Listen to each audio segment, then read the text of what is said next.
Now, this is a topic I've always wanted to learn and delve deeper about. It's a hot topic, and this can, of course, lead to global warming and eventually climate change. Even worse, we've been reporting so much of it recently: extreme weather, the food supply disruptions, and so much more. It's never too late to learn how to reduce carbon emissions. I'm certainly ready to learn. I hope you are too.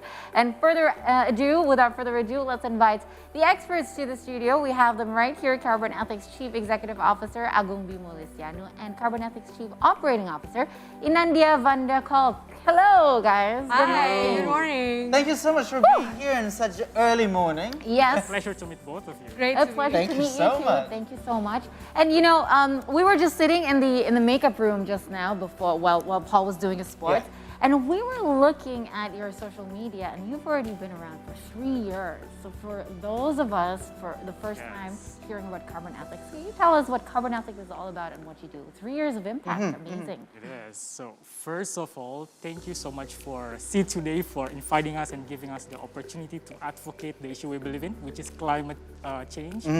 And so we started 3 years back as a foundation, but this year we're having huge transformations to become social enterprise. Wow. We want to restore the climate balance via nature-based solutions, and we're pioneering on the blue carbon conservations project.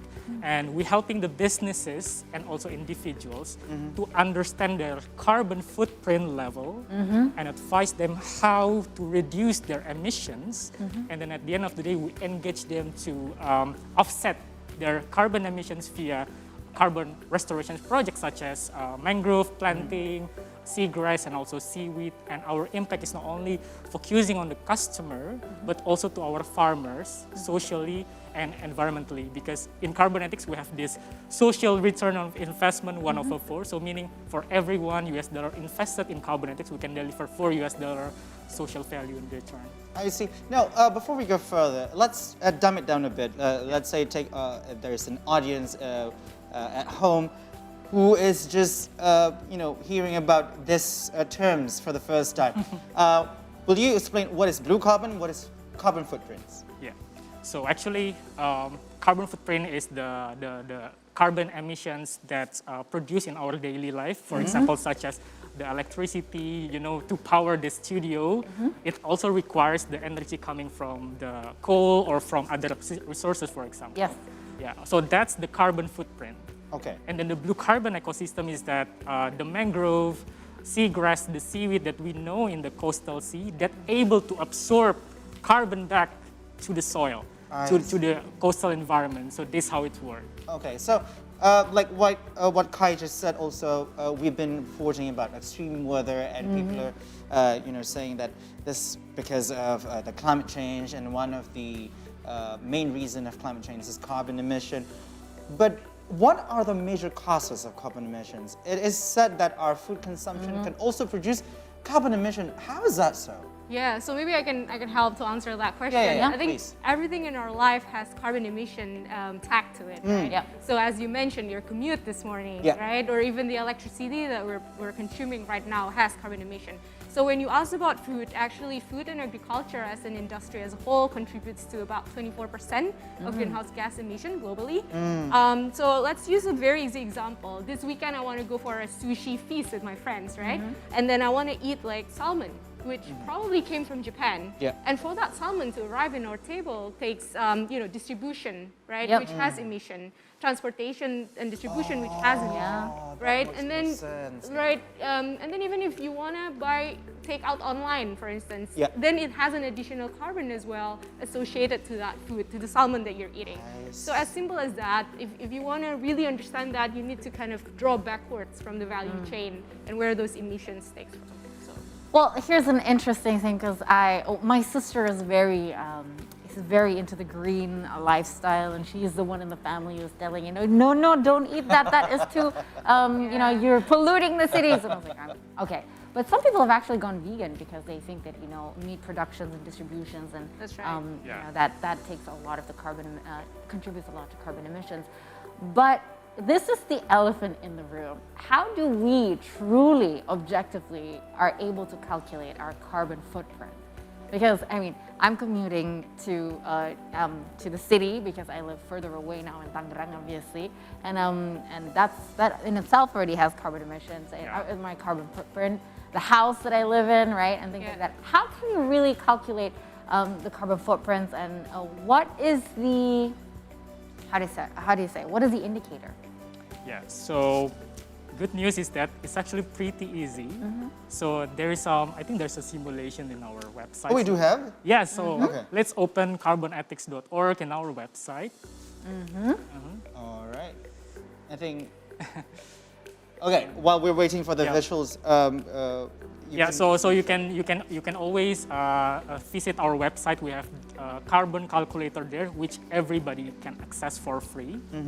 And we can calculate the transportations and then the plastic consumptions, food consumption, and also the electricity from your daily life. Yeah. Okay. No, we were, let's say, I know how to calculate my gas. Okay.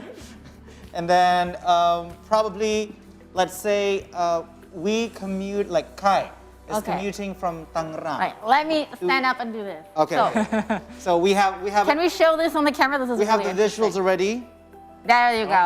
Nice. So Yeah. we have categories here. First and foremost, okay, this is the carbon. This is ethics carbon score. calculator of carbon Yes. ethics. And Okay, category. yeah. Example, so from Innandya said she eats salmon. So let's click food. Yeah. And let's choose, like, for example, salmon. Man, how many salmon you eat? Let's see, 2 servings or Per you serving. can put 5 there, Yeah. You can scale it there. There you Okay. go. And then 0 chicken. 0 chicken. Oh, 0 chicken. Yeah, you can Just scale below the salmon. that one. Yeah. 0. Okay. Go to Nice. 0. And then after that, you can actually also calculate the other emissions such as transportation, electricity, or plastic consumption. Okay, let's get result. Let's get And get the results. result. Just for Yeah. And then you can fill in. You can fill in the emails, and we can send you the result in your email and also directly on the dashboard. And after that, if we scroll, in the below, there will be a offset now. Yeah, offset click. so Oops, offset now. Yes, click. Correct. And then we will tell you how much emissions that you actually produce and how many blue carbon packets that you can purchase to offset your emissions. I see. So yeah, that's how we do it. And just to give a little bit of how to reduce your emissions, yeah. For example, the food consumption. Becoming vegan, actually not everybody can do vegan, but Exactly. you can start to become a flexitarian. So try to eat more on the locally produced food and consume less meat, for example. And for example, if you have huge emissions on transportations, you can always reduce your flight intensity and switch it to maybe trains, or if you have to go for overseas, for example, try to not use the business class. So Ooh, you choose what's the difference? economy class. Now well, that's good for me. Now this is interesting. That's good for me. Everyone would want to go on a business class because of, it's luxury and privileges. Exactly. And what's actually the difference? So yeah, I also don't understand The why meal. people are so craving for the business class, because it actually emits 4 times higher emissions than the economy class. How? It takes up more space, in the plane. So this is how it works. So it takes up more space. It's Exactly. given a lot better food too, with a lot more distribution carbon footprint. So in Yes. total, if you're in business, you're actually a lot more. I see. Yeah. This goes back to the fact that everything that we do has carbon emission element to that. So everything that you choose has carbon emission element to that too. Yeah. Wow, guys, that is so much interesting. Take a look at those influencers who are traveling in business and being green conscious. You know what? The only thing I enjoy when traveling with business class is a flatbed, of course. And I have to admit, yes, but I do enjoy the food too. Now, we've been spoiled with too much privileges and Yes. too much, comfortable things in our lives, which actually have that much of carbon footprints. But let's say if you want to, put like a little effort, but you can't really sacrifice like commuting. Let's say Kai is commuting from Tangerang to Jakarta. On a daily basis, like train probably is pretty much unreliable, and she has to drive and stuff like that. What could we do on the other department of our lives? Yeah, so for example, first, you can reduce your frequency of working from office if you can, or if not, then if you don't want to sacrifice your convenience, you can actually use the electric cars, for example. You can, but unless you power it, with the solar electricity panel, so it actually emits less of emissions. So that's one of the example of if you don't want to compensate the convenienceness of the lifestyle. We've been talking about individuals, but how about companies? I heard that companies produces more carbon footprints, and also we heard that there's a policy called carbon policy and Carbon tax. If I'm not mistaken. Can you explain about that?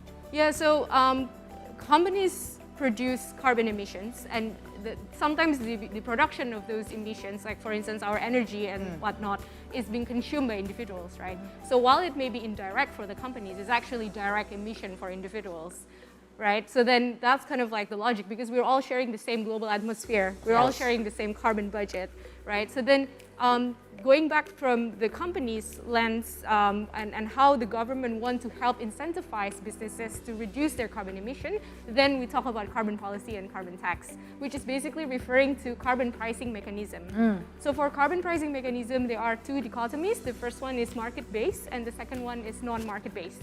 For the market-based mechanisms, there are two instruments: emission trading system and emission offsetting for companies. And for the non-market-based, you have carbon tax and result-based payment. So Indonesian government have been doing result-based payment for a while from G2G basis, but for carbon tax, ETS, as well as emission offsetting, that is still in progress right now. The government is still cooking the regulation, the incentive, the ecosystem to create that as we speak. So it's still wait and see for that part. So it's very interesting because the finance minister has actually announced now this year that it will happen, because That's right. we're going through a lot of changes, and everything that you are tackling is actually a focus field on the Indonesian G20 presidency that will be tackled later. I'm just really curious, will you guys be involved? Because I think your business is like one of the businesses that are becoming very important. And if you are also consulting companies, how many companies are you currently consulting? 80 plus companies. Wow, 80 80 plus within 3 years. How amazing is that? Right, let's say we did a calculator for individuals, Yes. for Kai's, for me, Yes. for mine. But how is it, how do you calculate for companies? Yeah, so responding to the carbon tax, it is compulsory for companies to calculate their carbon footprint, right? Yeah. So By 2025. by 2025. So Hopefully. hopefully, fingers crossed. Finger crossed. And in CarbonEthics, we commonly use the greenhouse gases protocol for our carbon accounting standard.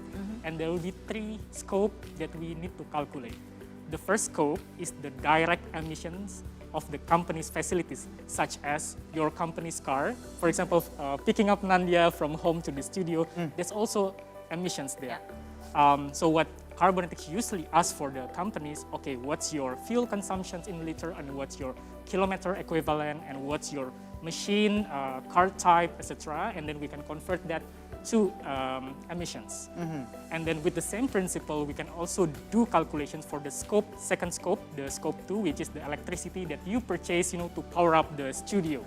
Yeah, from your bills, electricity, and kilowatt hours, etc.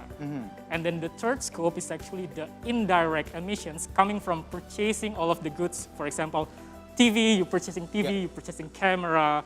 This also requires emissions, and we can calculate that. And it actually depends on the companies whether they want to monitor their carbon footprint in a real-time basis with technology, or There's with the a way document with data. technology as well? Yes, yeah. So, like for example, you put sensors in cars, or in the meters of electricity. So more and more you want to automate these things because it's very routine, Yeah. right? Because if you don't automate this thing, there's no way in hell 1 person, 2 people, 3 people, or a whole That team gets can too calculate every single ridiculous. thing. Yeah. Yeah. Wow. And then after the companies understand their carbon footprint, then we have ways to reduce and also offset. Yeah. Yeah. So let me just summarize and map up what you've just mentioned. So what you've mentioned is it is compulsory for companies to calculate the carbon footprints by 2025, right? We're hoping. We're hoping. We're hoping. The current So regulation. I hope you guys get to help more than 80 companies to do that because it is very important, and I know the bigger companies are very concerned about this as well.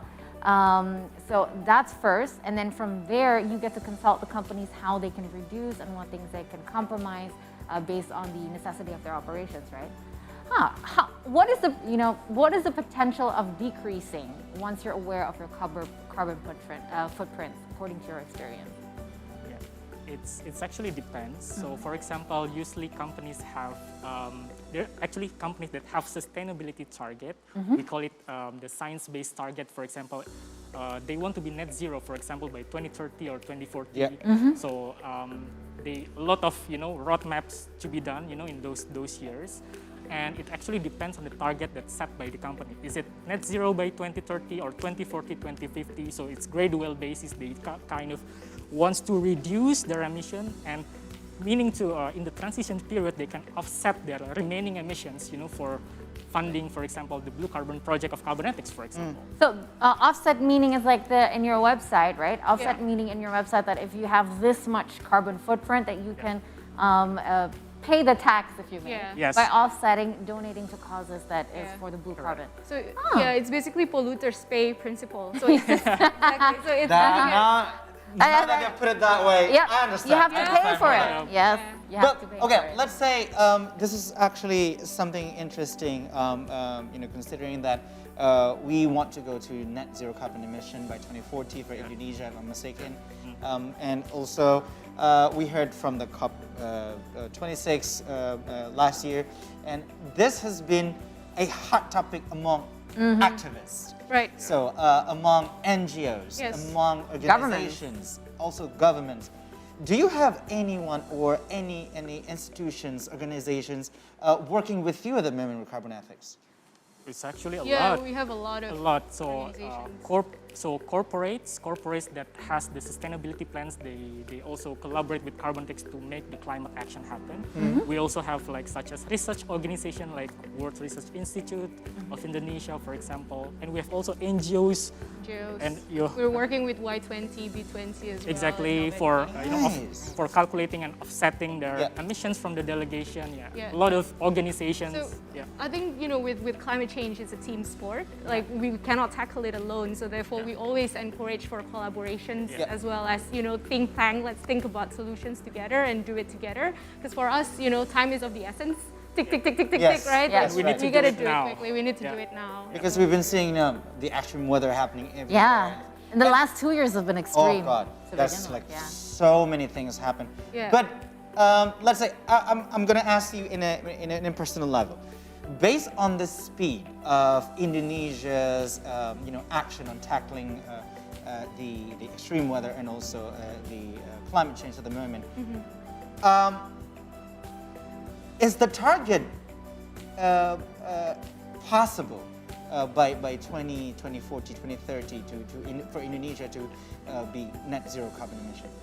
Yeah, maybe I can help answer with that. So of course we're seeing government really trying to put things in place, roadmap to low carbon development, etc. But we want to see more execution at the grassroots level.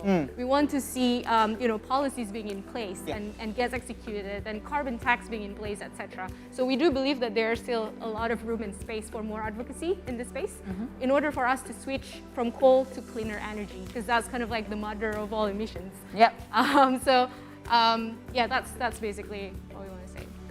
Well, I hope it inspires, the government. I mean, they are already doing whatever they can to promote electric vehicles, but as long as electric vehicles are not the most economic options here, I think it's going to be more difficult. So let's see, there is a business opportunity right You there. have a lot to do and lots Yeah. of work ahead of you. It is. As you can say, as you might say earlier, like changing the coal into a more friendly kind of Energy. power Sustainable and energy. energy. Yes. You're actually battling a giant over there. Yes. Well, thank you guys so much for, your calculator, because I think, personally, all you need to do to be able to be aware is just calculate it at least like once a month or something, your habits, right? That is very Pay your tax. please do. If you need more of our help, we are more than happy to help. Please try at home. Let's try it. I will try it after I'm the show. definitely going to try it after the show. Well, thank you guys so much for joining us and all the success to Carbon Ethics. I mean, you guys made great impact within the 2 years, and I know there is still so much opportunity for you to do so much more that will be impactful to everybody, and especially Indonesia as well. Thank you guys so much for joining Thank you for having Thank you. us. Thank you Thank so you so much.